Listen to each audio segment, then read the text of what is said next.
Hi, my name is Denim Levitt, and this is my Chapter 14 takeaway.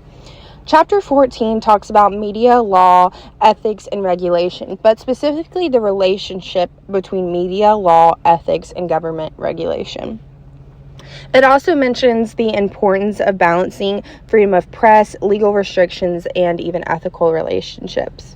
One of the very first things that this chapter talks about is the First Amendment. We all know the First Amendment. We all exercise it. It's the freedom of press and the freedom of speech. And it talks about how, although this is a right that we have and we exercise, there is limitations on that.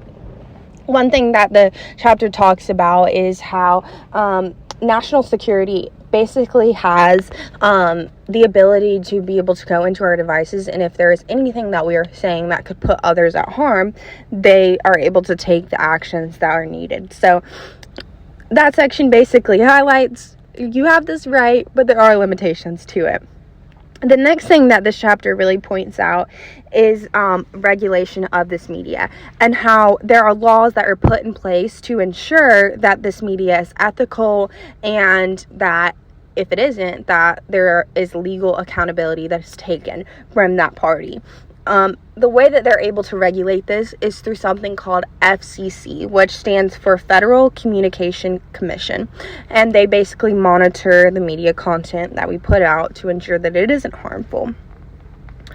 Another thing that this talks about is the importance of digital age and the legal and ethical concerns.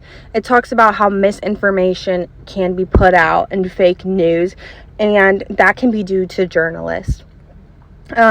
There is a problem a lot that we see recently with the ethics behind journalism, and how a lot of the news that we're seeing that is put out can be biased.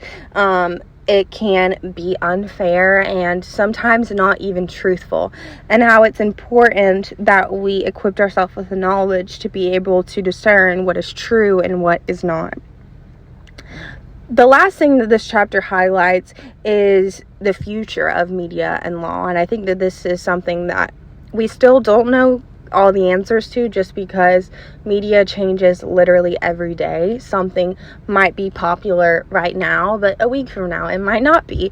But as of now, we know that AI is taking over the world, and that is going to have a huge influence on media as we know it. But we also know that our algorithm is driven by media. It's something that we see every single day, and that sometimes we don't even recognize. And it's just so important that we understand the importance of being able to address this and being able to equip ourselves with the knowledge to ensure that everything that we are consuming is true, because even AI being able to know all the information that it does, it's not always 100% true.